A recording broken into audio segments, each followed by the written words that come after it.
Sexta-feira, você sabe, tem Café com Verdade, uma sexta-feira cheia de notícias da política no Ceará, porque ontem, na quinta-feira, se você está vendo no dia dessa gravação, sexta-feira, 30 de maio de 2025, é claro que muita gente ouve depois. Se você está ouvindo agora, na quinta-feira ontem, tivemos a visita à Fortaleza do ex-presidente Jair Bolsonaro, que movimentou demais o cenário político. Tem disputa para o Senado, quem vai ser o candidato do PT e outros temas para a gente tratar. Estou recebendo aqui o cientista político, amigo querido professor Clésio Arruda, a quem dou minhas boas-vindas, professor. Muito assunto para a gente, hein? Muito, né? Primeiro, meus agradecimentos ao convite, né, para participar novamente aqui. É sempre um prazer estar aqui com você, Thiago, porque né, você tem muitas informações de bastidores, vai alimentando a discussão. É muito interessante, muito então, bom. Vamos lá, professor. O ex-presidente visitou aqui a cidade ontem, foi para a churrascaria, como ele sempre faz, né? Faz aquela festa ali com os influencers, com os fãs. Mas o resultado político disso, tivemos a decisão do ex-prefeito Roberto Cláudio de deixar o PDT e possivelmente vai para o União Brasil, né, professor? Então vamos lá destrinchar o caminho que Roberto Cláudio tem feito desde que o PDT... desde que ele se distanciou de um grupo do PDT, e aí ano passado apoiou André Fernandes, agora foi no hotel com o Bolsonaro. O que o senhor avalia disso, né, desse caminho que Roberto Cláudio está fazendo? Olha, nas últimas eleições, como você salientou, ele já tinha se aproximado do grupo, né? No segundo turno formou-se aí uma frente, né, contra os governistas, né, colocando assim. E com a decisão nacional do PDT de se vincular, né, mais fortemente ao PT, fala-se inclusive de uma federação, né, incluindo PSB e PT, está indo também essa proposta, né?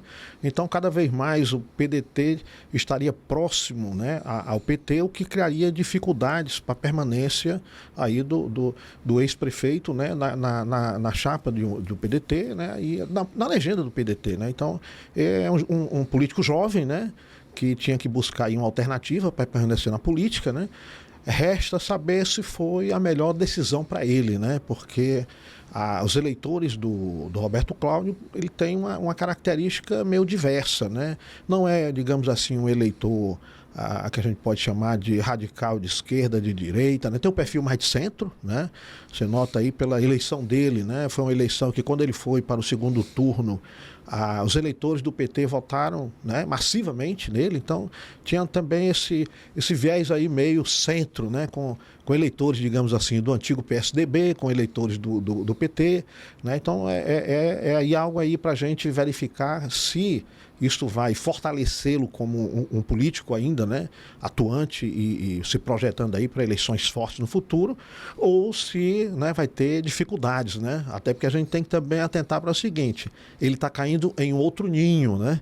Ele sai do ninho dos Ferreira Gomes, né, onde teve um espaço, né, para politicamente agir, não é o mesmo cenário, né? Então ele vai ter uma disputa interna, né, dentro do partido, agora que ele vai também ter que buscar posições para ele, né, se colocar melhor na política. Professor, mas pensando, vamos tentar aqui entrar na cabeça do Roberto Cláudio, né? Ele tinha, qual era a alternativa que ele tinha? Porque a impressão que eu tenho, o senhor me corrija aí se eu tiver, se pensar diferente, a impressão que temos é que ou você é esquerda, PT e a turma, ou é a direita, PL e sua turma. Tinha alternativa? Cabe no Brasil, e aí trazendo para o Ceará esse meio, que não poderia acontecer com o Roberto Cláudio aqui, o que aconteceu com o Ciro em cenário nacional? Quer dizer, é legal, inteligente, a gente gosta, mas vamos votar o Bolsonaro ou Lula. Vou trazer uma questão mais próxima, gente, para a gente pensar fora dessa discussão, né? Eu digo assim, muito só ou um lado ou outro, né? Teve nas últimas eleições a forma como o capitão Wagner entrou na disputa, né? Ele entrou, vamos recordar que ele entrou saindo daquele radicalismo de direita, inclusive se afastou do Bolsonaro. Se afastou do Bolsonaro. E buscou uma posição de centro. Eu vou avaliar da seguinte forma: não foi uma má escolha. A escolha foi uma escolha interessante. O tempo é que foi errado, né? E uma outra questão, né? O Fernandes quando a expectativa era que o Fernandes ainda viesse com todo aquele radicalismo, fez uma política diferente. Moderou. E muito. E ele se descolou do Bolsonaro. Também, né? A resposta dele era assim, eu entrevistei isso. Não, é o local, vamos pensar aqui no Ceará. O nacional a gente deixa para depois, né? O que eu tô querendo chamar a atenção aqui é o seguinte, é que esse espaço do meio, ele ainda existe, não desapareceu, né? Essa política tensionada, ela tende a uma hora, ela não consegue mais se manter, né? E a tendência mesmo é a gente fazer essa busca do centro. O centro-esquerda, o centro-direita, numa disputa aí para se manter no poder. O que a gente já teve anteriormente, né? A tendência é a gente voltar para isso, né? O Capitão Wagner, ele acertou quando ele olhou para o futuro. Só que ele trouxe o futuro muito para perto. Ainda não era o momento. Não era a hora ainda. Não era a hora, né? Eu acho que o Roberto Cláudio poderia também olhar dessa forma, né? Essa tendência desse radicalismo, ele não se sustenta por muito tempo. Também tem outras questões em jogo no plano nacional, né? Como fica a liderança e o próprio carisma do Bolsonaro com o resultado aí de todo esse processo que ele está sendo alvo, né? Será condenado? Como será a condenação? Como é que ele vai reagir à condenação, né? A forma como ele reagir vai manter os seus liderados, né? Os seus seguidores ainda tão fiéis, né? Eu digo se ele reagir de uma forma muito frágil, né?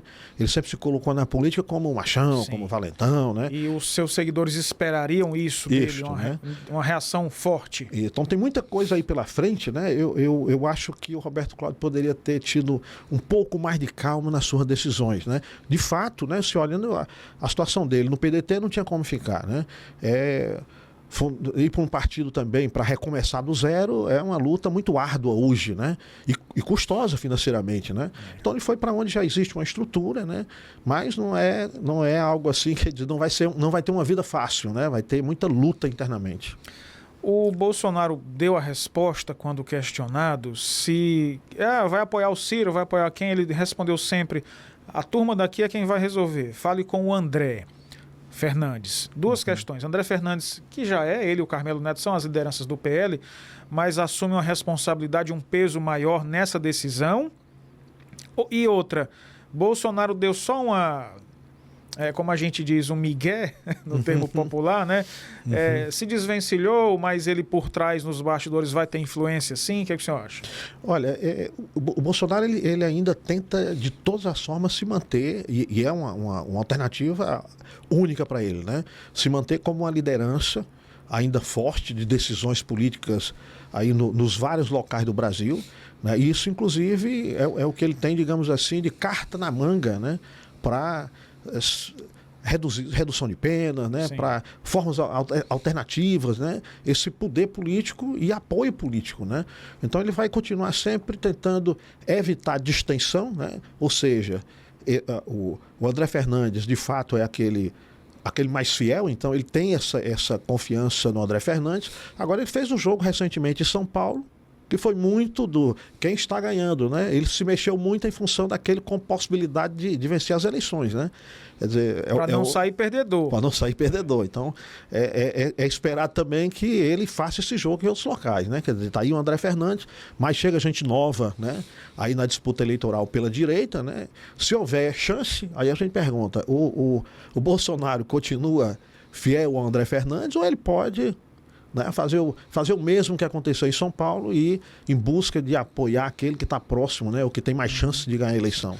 Aqui é mais difícil, né? Porque nós temos o senador Eduardo Girão, pré-candidato também, não tem nem capilaridade do seu partido, não tem tanto dinheiro do partido também, o Novo não gosta nem de usar, o Partido Novo não gosta de usar o dinheiro e tal, tomou a decisão recente de usar o dinheiro público para isso. Então, é possível que se encaminhe mesmo para Roberto Cláudio. Agora, vamos pensar um pouco em Cid e Ciro Gomes. Perfeito. Você ouviu a entrevista recente do Cid, lá em Sobral. Já ele deu a declaração dizendo que não vai apoiar Ciro Gomes estadualmente. Ele já tinha dito, nacionalmente eu tô com o Ciro. já indicando que aqui no estado seria a segunda punhalada pelas costas, professor? Porque teve a primeira já, né? Mas aí tem uma questão, né? Que aí dessa vez não vai dar para chamar de punhalada, porque a posição do Cid em relação ao Bolsonaro sempre foi muito firme, né? Sim. Quer dizer, outra posição mostraria muita incoerência, né? Junto aos seus eleitores, né? Então, ele não tinha outra fala a fazer que não fosse aquela. Foi até bem mais duro, né? E alivia com o irmão, né? Que ele disse, não, mas nacionalmente, embora, né, em todas as ocasiões em que ele foi chamado e convocado a estar junto com o governo Lula, ele esteve, né? Sempre apoiou, né? Então, fez aquele jogo ali também, disse assim, não, mas a família ainda, eu estou com ela no plano nacional, né? Mas como ele já tinha na entrevista, provavelmente, né, a informação desse vínculo, né, do grupo. Sim, com certeza Ciro, tinha, né? Então, não tinha outra alternativa para ele também dizer assim, eu estou com meu irmão nesse plano, mas... Né, mas no estadual, porque tem outros compromissos, né? Se ele outras alianças. se ele mergulha nessa também de cabeça, ele perde todos os espaços, né? Aí, inclusive nacional, né? Ainda no Cid Gomes, professor, e aí já partindo para falar do Senado, são 2 vagas ano que vem, muita gente quer participar, aí podemos citar Eunício Oliveira, José Guimarães... Alcides Fernandes em outro campo, né?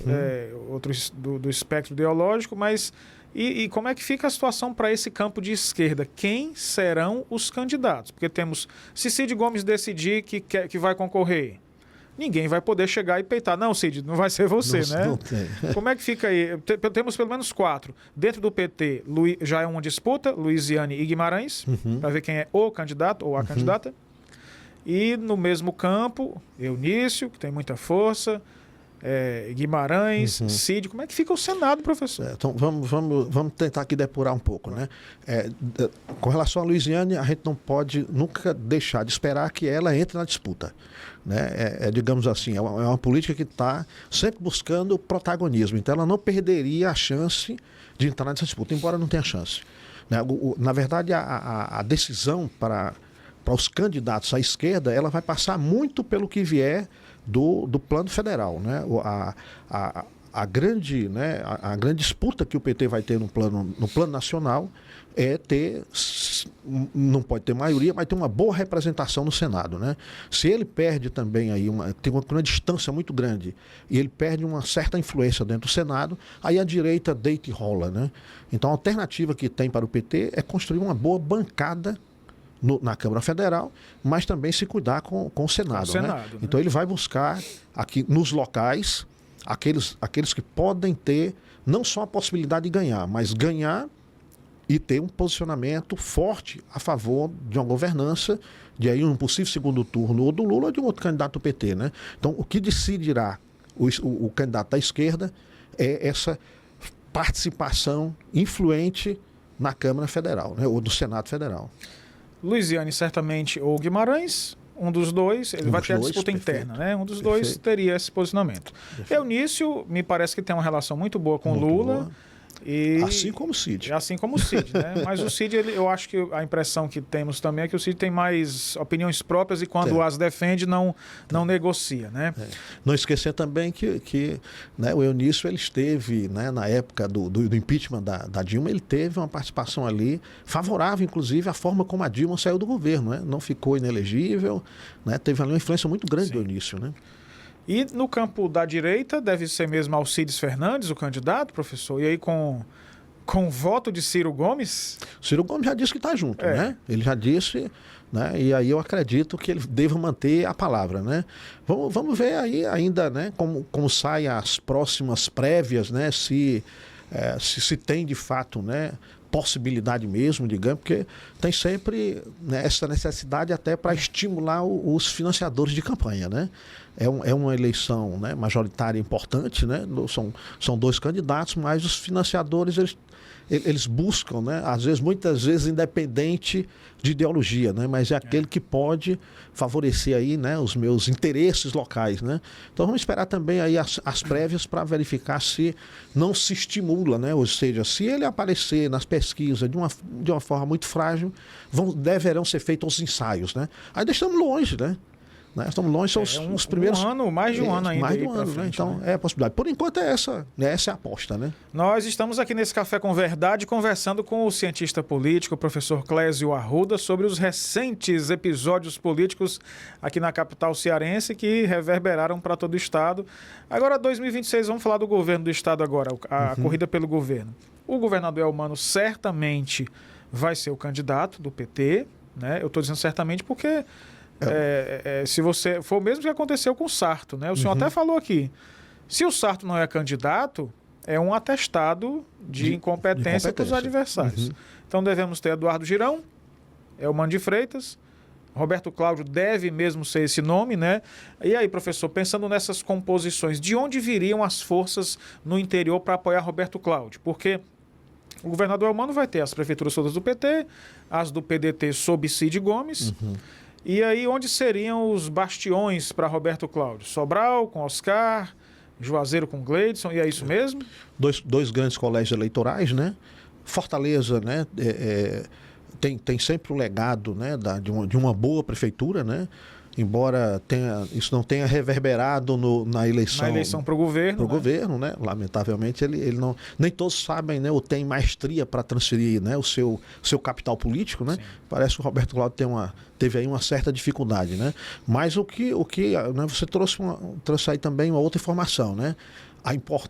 O peso do Cid nessas eleições para o governo do estado credencia também para ser aquele nome para o Senado, né? Isso aí a gente não tocou, mas isso é muito forte, né? Quer dizer, essa composição que é o que poderia, digamos assim, dar um certo conforto, né, para a reeleição do atual governador, né? Quer dizer, uma boa estrutura. O Cid Gomes deve ser determinante. É determinante, sem dúvida, né? Sem dúvida tem um papel aí, nessas circunstâncias até mais do que o senador Camilo, porque o Camilo saiu com uma excelente, né, a popularidade, né? Tem ainda, né, acredito que ainda deva num teste nas urnas manter esse padrão, mas é diferente de quem está com prefeitura no volume que o Cid Gomes tem. O Cid Gomes controla, né? É um capital aí que poucos têm hoje em dia, né?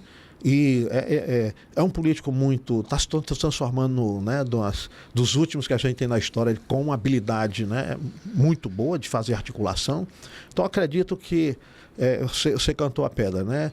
A reeleição deve ser tentada pelo Elmano, com todas as críticas e dificuldades, né? Também, né? Ainda tem 1 ano e meio pela frente. Pode ser que recupere, né, essa imagem, né? O Cid Gomes ele gosta de estar envolvido agora nos seus negócios, né? Tem até o barzinho lá Não é um barzinho, é um barzão, né? A gente chama de barzinho, mas é um empreendimento importante lá. E já deixou pistas nos bastidores que ele gostaria agora de ser apenas um articulador. Mas, pensando na trajetória dos políticos, quem está lá dificilmente quer sair, né, professor? Olha, o Cid, inclusive, já falou de se aposentar, mas ninguém acreditou nisso, né? Nem ele mesmo, sabe? Nem ele mesmo, né? Ainda é jovem, né? Ainda é jovem. Tem muito pela frente. Tem muito ainda o que né? E com o capital político que ele tem, é uma eleição quase certa, né? Quase certa, né? Ele tem essa avaliação. Os adversários dele também avaliam da mesma forma. Os seus parceiros de política também têm essa convicção, né? Então seria um desperdício jogar todo esse capital aí, né, fora. Isso, né? Não faz o menor sentido, né? Basicamente, todo esse conjunto o obriga a se manter na política, né? Porque o poder ele tem articulações que você constrói e depois se transforma em independente, né? Então os prefeitos precisam que ele esteja lá, né? O governador eleito vai precisar, né, que ele esteja, né, ainda fazendo política, né? Então fica um senso até de responsabilidade. Perfeito. Pois bem, esse é o cenário político do Ceará. Já falamos aqui do Senado, do governo. Nas forças locais aqui, professor, me parece que o prefeito Evandro Leitão tem tido uma certa tranquilidade por causa da eleição muito disputada. Mas a Câmara de Vereadores ela tem uma tendência a ser governista, né? Somente os opositores mesmo, aqueles que são muito fortes. prefeito Evandro tem tido uma certa tranquilidade para governar ao lado da Câmara Municipal? Olha, não estranha, né, esse comportamento dele, até porque o desempenho que ele já tinha tido na presidência da Assembleia, né, o colocava como alguém de muita negociação, né, de muita tranquilidade, de muitos acordos, né. Conseguiu formar aí uma grande novidade, porque as chamadas prefeiturinhas ele distribuiu para os políticos, né, colocou à frente mesmo do executivo uma parte maior de técnicos, conseguiu fazer essa combinação, algo interessante, né, que ele inaugura, né, então conseguiu também com isso costurar sua base de apoio político, né, tá aí tranquilo, poucas críticas, né, claro que sempre tem aqueles que vão permanentemente fazer a crítica, mas tá navegando bem, e né? Pouco tempo ainda, né? Não está assim, quer dizer, são o quê? Agora que estamos concluindo 5 meses, né? Prefeitura não ficou o exemplo do Sarto, também não se deva para deixar fazer depois, muito depois, mas também não se deva fazer muito antes, né? O time aí, o tempo correto aí, eu acredito que ele vai saber avaliar e não vai cometer o mesmo erro, né? Do Sarto ter deixado muito para frente. O senhor acha que, já que tocamos no assunto, o principal ou um fator determinante para não ir nem para o segundo turno do Sarto foi uma certa apatia, um comodismo no poder, por estar rodeado de um grupo importante, estar sentado na cadeira com a caneta na mão? Isso o deixou confortável demais e aí já era tarde quando reparou? Então, tem tantas variáveis aí, né, que a gente poderia trazer, até o fato de, né, o Sarto sempre foi um legislador, né, com uma certa tranquilidade, sempre renovando seus mandatos. Eu tenho até dificuldade de me recordar quando é que ele inaugurou na política, porque eu me recordo quando eu comecei a olhar para a política... Ele teve 7 mandatos de deputado estadual, é muita coisa. É muita coisa, né? E aí ele chegou a isso, né? Eu acho que ele mesmo encarou como o encerramento da sua carreira política, né? Até a própria forma de chegar, né, a esse poder foi uma forma de eu já estou chegando aqui para encerrando, né? Isso não é uma motivação boa, logo de princípio, né? De outra parte, né, a estratégia, né? A estratégia, de fato, aí que a gente vinha falando, né, que foi muito lento na execução das políticas públicas municipais, né? A recuperação de ruas, né? Tudo deixou isso para a última hora, né? E, lamentavelmente, isso colou, né? Colou nos eleitores, né? E que levou essa avaliação, né, para ele muito negativa dos eleitores. E também tem que considerar outra variável, né? A estratégia eleitoral. Uma campanha muito estranha, né? Muito Aquela estranha. Juliette não colou, né? Não colou, certo? Eu sou coroa, nem tanto quanto ele, certo? Mas eu me sentiria... eu não também, ficaria confortável com aquilo. Uma avaliação tudo. Depois é mais fácil de fazer, mas realmente não pegou bem, né? Não era... Como os jovens dizem, não era a vibe dele, né? Não, pois é, né? Vamos pensar em 2026 agora no cenário nacional. Bolsonaro não deve ser mesmo candidato, mas acho que é uma estratégia de segurar, né, ali o seu público perto. Como fica a situação do presidente Lula, professor? O senhor acha que ele tem disposição, capital político, e aí fica naquela, não consigo transferir para o Fernando Haddad ou outro candidato? Como vai ser essa disputa em 2026? PT e PL... vai ficar nisso, não tem para Tarcísio, não tem para Ratinho Júnior, como é que fica? Né? Olha, eu acredito que a variável, inclusive, mais forte chega a ser o próprio Tarcísio, né? Se o Tarcísio resolve ficar no conforto de uma reeleição em São Paulo e pensar para o futuro, dizer, não vou entrar nesse embate, porque é sempre um risco, né? Se a disputa for com Lula, né? Se ele chegar com uma economia, né, estável, né? Em termos econômicos, o que falta para o governo melhorar a popularidade é melhorar a capacidade de renda, né, o poder de compra do brasileiro em geral. Né? E se comunicar, né? Se comunicar. Comunicação, né? Muito falha. A questão do desemprego, né, vem sempre apresentando bons resultados, né? Inflação razoavelmente sob controle. Agora precisa, né, melhorar, as pessoas sentirem que pode chegar no supermercado e não sair com o bolso totalmente vazio, né? Pelo menos sobra ali uma pontinha de dinheiro ainda, né? Se isto acontecendo, aí ele chega, não tem para ninguém, né? Porque isso o peso é muito grande, né? Mantendo a forma como está e melhorando um pouco. Sim. Aí eu acredito que o Tarcísio avaliaria, disse, não, eu vou ficar aqui, e a alternativa que teria para a direita seria criar alternativas para os 4 anos seguintes, né? Começar a forjar trabalhar nomes, essa pessoa que seria... perfeito, para um futuro próximo. Mas, professor, e aí, tá? A direita vai pensar e pode lançar Michele, eu sei lá, que também tem seu carisma. Mas pensando para 2030, essa direita, né? E Bolsonaro preso ou não, ele teria essa estratégia de se manter ainda para mais 4 anos, ou o Bolsonaro finalmente iria abrir e dizer, não, eu vou abençoar aqui Tarcísio e vai ser ele em 2030? Porque ele tem essa característica, né, de chamar para si. Olha, vou fazer aqui uma previsão aqui para um futuro curto, né? A carreira política do Bolsonaro, ela está aí com, né, um facão aí, né, para a degola, né? Quer dizer, a condenação e possível, né, prisão do Bolsonaro é literalmente o encerramento da carreira política do Bolsonaro. E aí a gente tem o seguinte, né? Não se tem, né, um espaço desse que é o espaço que ele vai deixar, que é o campo da direita, sem que não tenha uma disputa forte, né? O que vai demorar é criar essa hegemonia. Quem é que vai ganhar essa disputa, né? Você tem Caiado de um lado, que acredito que talvez seja até uma... como já é alguém que também já vem de muito tempo na política e não foi de muito sucesso, né?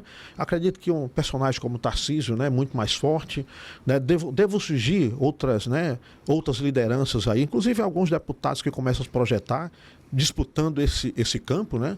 Temos aí um presidente da Câmara também muito jovem, né? Ninguém assume a presidência da Câmara se não jovem como ele e não pensa na perspectiva de longo prazo, né? Então tem muitos nomes aí para surgir. Inclusive, né, você pensando aí a possibilidade de uma construção de um centro-direita, novamente, né? Não por aquela, né, dessa nova fusão PSDB né, formando aí essa nova legenda, mas temos aí, por exemplo, o prefeito do Rio de Janeiro, né, tem uma boa projeção política, ainda muito local, mas é alguém que pode se projetar nacionalmente, né? Gosta muito de fazer show em Copacabana, né? Fazer evento, né? Fazer os seus eventos grandiosos, né? Isso não é à toa, né? Ninguém faz isso se não está pensando também em dar outros passos, né? Então tem alguns nomes que poderão surgir. Agora, não dá mais, eu vou pensar aqui como... tentar entrar na cabeça do Bolsonaro, né? O Bolsonaro se segura ainda, né? Dizendo aqui, eu vou ficar firme, eu sou candidato, porque é o que lhe resta, né? O que lhe resta, né? O que lhe resta. Na hora que tiver sacramentado, aí vem todo mundo para cima. Como disse aí o pastor, que é muito aliado dele, o Malafaia, né? Malafaia. Andou falando por aí que os lobos, as raposas já estão, né? Estão aí. É fato. Devem estar mesmo, né? Devem estar. Esse é o professor Clésio Arruda. Agradeço demais, professor. É sempre bom. O tempo voa, né? A gente conversa aqui. Já, pai. Rápido. Porque no segundo bloco eu vou conversar com uma liderança importante aqui do município de Fortaleza, Iraguaçu Filho. Todo mundo conhece, foi vereador, filho do tradicional, também político cearense, doutor Iraguaçu, depois do intervalo. E agradeço muito sua atenção, professor, por mais uma vez bater papo com a gente aqui. Eu que agradeço, fico à disposição, né, e sempre acompanhando, viu? É um canal de informação excelente para a gente acompanhar a política local e nacional. Obrigado, professor. Até já, voltamos em instantes.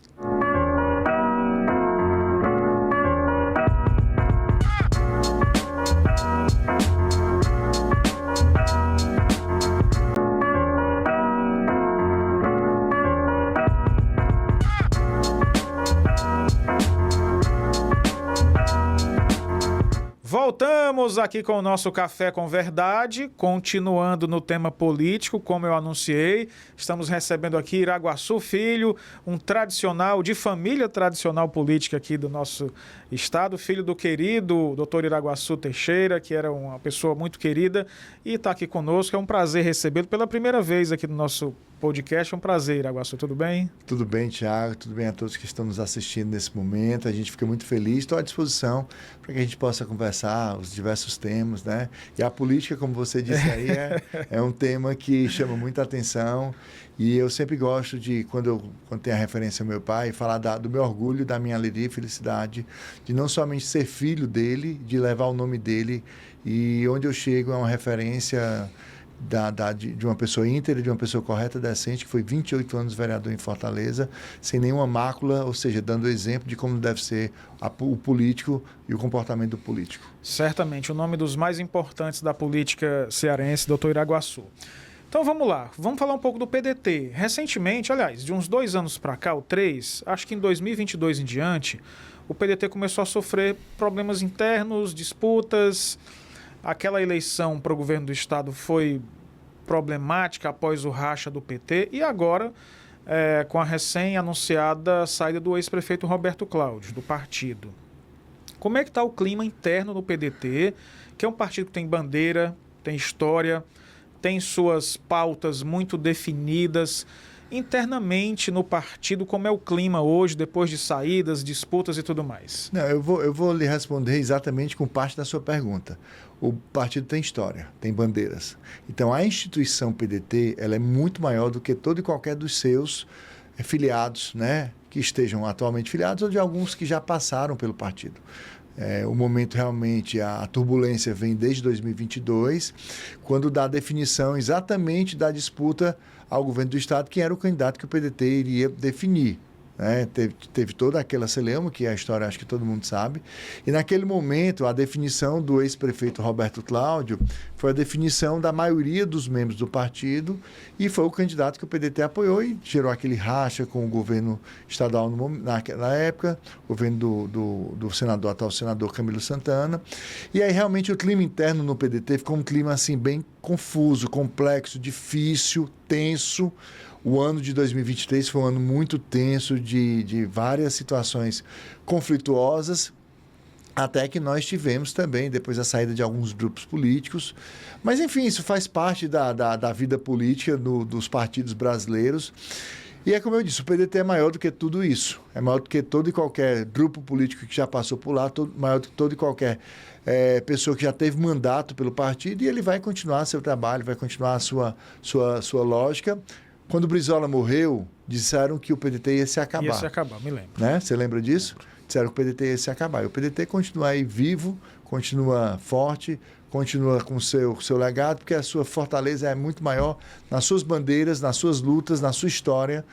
E as pessoas fazem a história, e atualmente nós tivemos, mais recentemente, a saída do ex-prefeito Roberto Cláudio, que eu comecei minha fala dizendo que o conflito interno gerou de uma disputa em que nós escolhemos o Roberto Cláudio. Eu digo nós porque eu fui um dos que votei no diretório pela candidatura do Roberto Cláudio. Mas agora o Roberto saiu, né, fez uma nota agradecendo ao partido, agradecendo também pelo período que ele ficou lá, falando das boas amizades que ele deixou, das pessoas que ele deixou, mas o posicionamento dele já vinha um posicionamento mais crítico ao governo federal, ao governo estadual, se posicionou no segundo turno do lado contrário à história da política mais à esquerda. Nós apoiamos o prefeito Evandro Leitão no segundo turno, né? Ele já apoiou, juntamente com outras pessoas do partido, o candidato André Fernandes. E se ele descumpriu alguma norma partidária? Não, foi liberado. Realmente foi dito que o partido não ia tomar decisão. Mas a gente vê que a história, né? A história, a coerência do partido, do PDT, o posicionamento que o Lupe teve, o posicionamento que o André, nosso deputado federal André Figueiredo teve, o meu posicionamento de outros companheiros históricos e posicionamento de alguns poucos vereadores do PDT no segundo turno com o Evandro. Eu acho que agora é mais um capítulo que passou, que aconteceu. A gente também tem um maior respeito pelo Roberto Cláudio, entende do legado que ele deixou para a cidade de Fortaleza quando foi prefeito 8 anos, né? Numa pauta aqui mais próxima a mim da primeira infância, que muitas ações foram realizadas, né? Mobilidade também é outra marca, as areninhas. Mas agora ele segue novos caminhos, né? E o PDT segue o seu caminho, e o seu caminho está lá alinhado na coerência das bandeiras, as bandeiras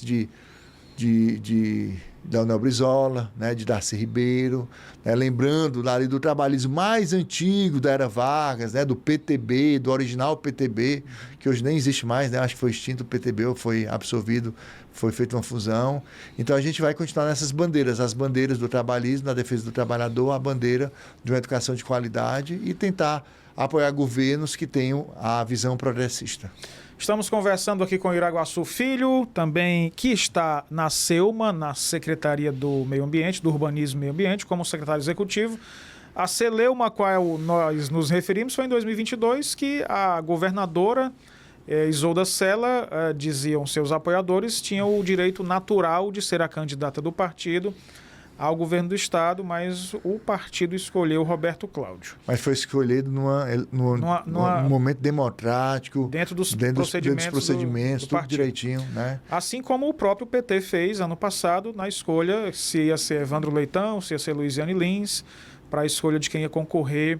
Para quem não acompanha muito a política, o partido tem que escolher um candidato. E isso é feito entre os filiados. Iraguaçu, vamos pensar um pouco também aqui para frente. O PDT tem vereadores, está na base do governo Evandro Leitão, aqui em Fortaleza. Como ficou a relação, por exemplo, com nomes, com o ex-prefeito José Sarto, né? Que era o candidato do PDT, no segundo turno o partido apoiou Evandro Leitão. E com outros nomes que talvez não tiveram, vamos dizer assim, um alinhamento, mas não saíram do partido. Eu acho que a gente tem que respeitar o posicionamento de todo mundo. Tem que respeitar, e as pessoas têm que respeitar também a história da instituição. Então, é uma via de mão dupla recíproca. Você até me perguntou o clima do PDT. Hoje o clima do PDT é um clima mais tranquilo, um clima amistoso, de diálogo. Em nenhum momento houve conflito, ou embate, ou disputa, como outrora aconteceu entre 2022 e 2024, nesse processo pós-2024, pós-eleição. Então, assim, sempre houve um diálogo muito transparente com o Roberto Cláudio, do André, que é o nosso presidente estadual, que durante alguns anos foi presidente nacional em exercício. O Ciro é vice-presidente nacional do PDT, assim como o André é vice-presidente nacional. O André é presidente estadual aqui do PDT do Ceará. Então, assim, o clima é o mais tranquilo, amistoso. Agora, logicamente, a gente tem tido algumas perdas, né? O ex-prefeito Sarto é uma pessoa que a gente tem respeito por ele. Eu fui líder do governo dele no último ano, em 2024, no mandato de vereador que eu estava exercendo, meu segundo mandato. E a gente fez o melhor, o partido deu toda a todas as condições, deu estrutura, transferiu recursos de fundo eleitoral para a candidatura do Sarto, apostou na candidatura do Sarto e fizemos tudo o que o partido, que a militância poderia fazer na candidatura do prefeito Sarto até o resultado do primeiro turno. Com o resultado do primeiro turno, aí os caminhos realmente foram para dois lados. Ou um candidato de direita ou extrema-direita, né? Não sei se eu classifico como direita ou extrema-direita, mas a gente sabe que é um candidato de direita. E tinha uma candidatura do Evandro, uma candidatura de esquerda, uma candidatura progressista ou centro-esquerda. E uma candidatura em que vários dos pontos da proposta por ele convergiam muito mais com a identidade do PDT do que propriamente a outra candidatura, que é uma candidatura que vem ali muito próxima, ligada ao ex-presidente Bolsonaro.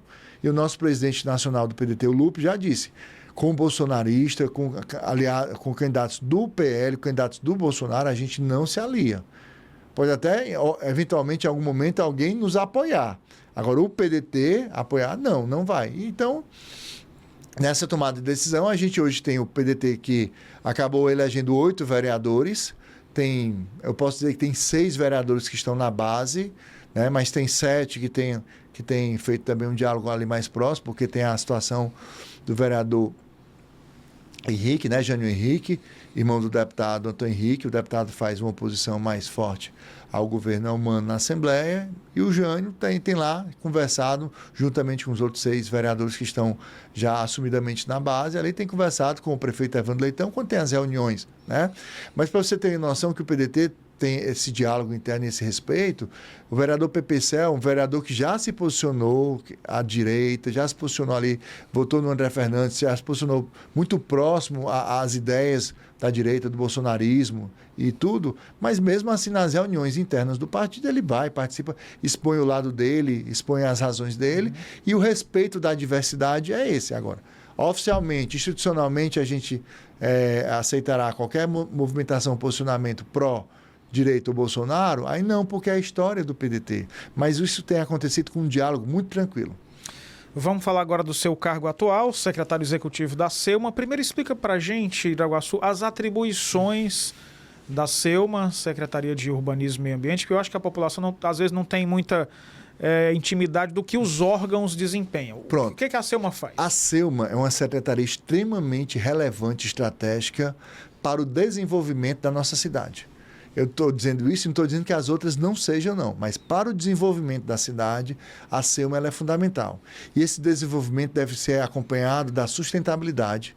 Esse desenvolvimento deve ser acompanhado de estudos técnicos urbanísticos. Então, toda a parte de regulação, de licenciamento, alvará de construção, alvará de licenciamento para funcionamento, desmembramento, remembramento de imóveis, de terrenos, né? Autorização sonora, autorização para colocação de publicidade. Então, toda essa parte tudo relacionada... Passa pela SEUMA? Tudo passa pela SEUMA. Toda essa situação relacionada ao desenvolvimento, ao comércio, ao empresário, né? Ao negócio na cidade de Fortaleza, passa pela SEUMA. Ou através de processos autodeclaratórios, tudo isso é sistematizado, ou através de processos que tem uma análise mais aprofundada, dependendo do que seja o caso. E aí tem N situações. Inclusive, no site da SEUMA, você chega lá no site, você colocar lá SEUMA Fortaleza no Google, já vai diretamente para o site. Você vê lá os serviços, você vê lá toda a estrutura que você pode buscar, acessar, os links, né? A documentação, o que é que você precisa. E tem a parte ambiental, né? Que essa parte de controle urbano é da parte urbanística. E a parte ambiental, a parte toda a perspectiva da questão da preservação ambiental, da biodiversidade, das unidades de conservação, dos parques na cidade.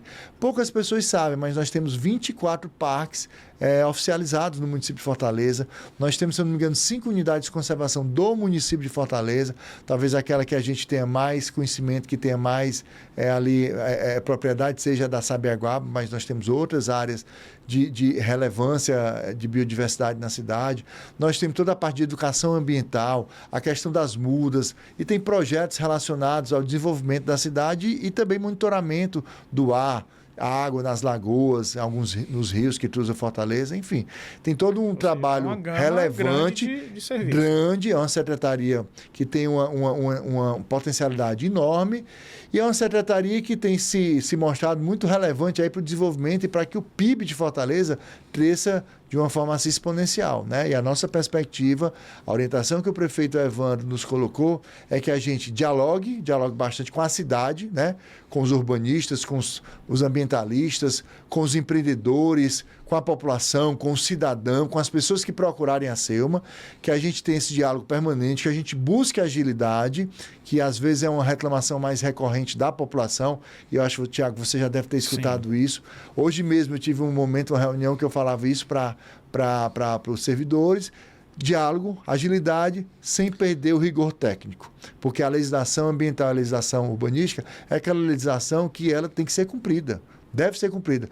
Não que outras não sejam, mas é uma legislação que, redundantemente, ela está ali nos limites da lei, elas devem ser cumpridas e elas são observadas de uma forma criteriosa pelos técnicos da SEUMA. Nesse tema que eu queria tocar, de agilidade, as pessoas falam demais que quando se trata de documentação, isso já melhorou bastante. Nos últimos 12, 15 anos, o Brasil avançou, a cidade de Fortaleza avançou, mas a população reclama muito ainda, secretário, de que quando se trata de alvará, de licença, e aí eu queria que o senhor falasse também justamente isso, né? Que apesar da necessidade de agilidade, a lei também precisa ser cumprida, né? Isso. A gente tem que ter o equilíbrio, né? Eu digo muito o equilíbrio, falar para os servidores da SEUMA e para as pessoas que nos procuram.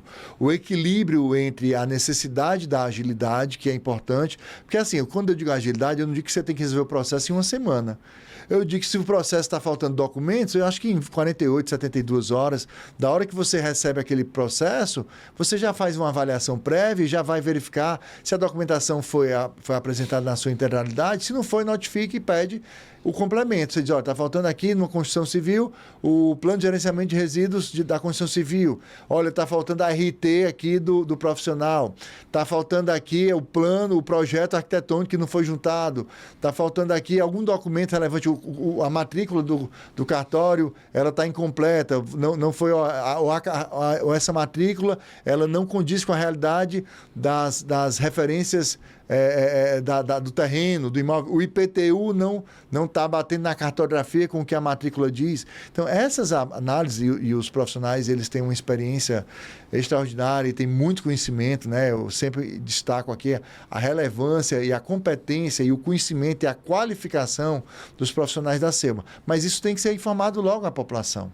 É dado um prazo. E hoje, nas nossas notificações, a gente coloca lá qual é o problema, como resolver e como botar de volta no processo. Para não ficar vai e vem, né? Exatamente. Não necessariamente todo mundo que empreende na cidade, ou todo mundo que vai fazer um evento que tem um som, uma autorização de som, ou que vai fazer uma corrida, ou que vai fazer algum empreendimento, às vezes, pequeno ali do bairro, ele tem o conhecimento, ele tem a condição de ter uma equipe técnica ali de profissionais que o assessorem. Então, a SEMA está nesse processo e ela atende a população. Faz o agendamento, ela faz um atendimento por telefone, ela faz o agendamento por telefone, faz o agendamento pelo site, faz o agendamento presencial, para atendimento presencial, e faz um atendimento por ordem de chegada nos dias específicos, dependendo do que seja o serviço. Se for licenciamento, são dias específicos. Se for urbanismo, são outros dias. Se for dúvidas sobre alguma questão ambiental, é outro dia. Então, a gente está cada vez mais buscando abrir a SEMA para esse diálogo, porque eu acho que dialogar, conversar e você receber a população é o principal de um gestor público. E a gente tem feito isso e por conta disso, a gente não perde a nossa autonomia, a nossa isenção, nossa imparcialidade, porque todos os processos lá eles vão ser trabalhados de acordo com o que a legislação estabelece. Iraguaçu Filho, batendo esse papo com a gente aqui no Café com Verdade. Agradeço muito. E já o costume de chamá-lo de vereador, então mais chamar de secretário executivo. Muito obrigado por sua atenção, por ter vindo aqui bater esse papo. E todo sucesso e até uma próxima. Tiago, eu agradeço a você, a todos aqui que fazem o Grupo Cidade. Agradeço mais uma vez a você, ouvinte, que está nos assistindo, telespectador, seja na televisão, ou seja escutando no rádio, ou seja assistindo no Spotify. E dizer que, assim, a SEMA, deixar um recado aqui, a SEMA está aberta para toda a população de Fortaleza que tenha dúvidas, que queira tirar alguma dúvida. Tem atendimento presencial pela manhã, tem um atendimento virtual, tem um agendamento.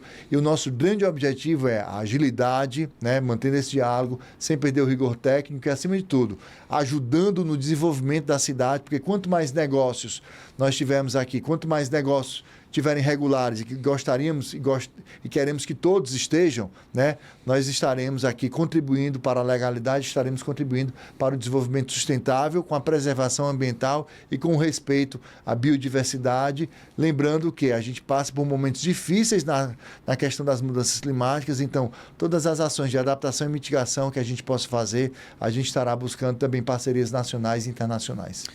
Toda sexta-feira tem o nosso Café com Verdade. Muito obrigado a todos. Até a próxima. Não esquece de compartilhar, de mandar nos grupos do WhatsApp para todo mundo aqui o link desse bate-papo. Obrigado, minha gente. Tchau, tchau.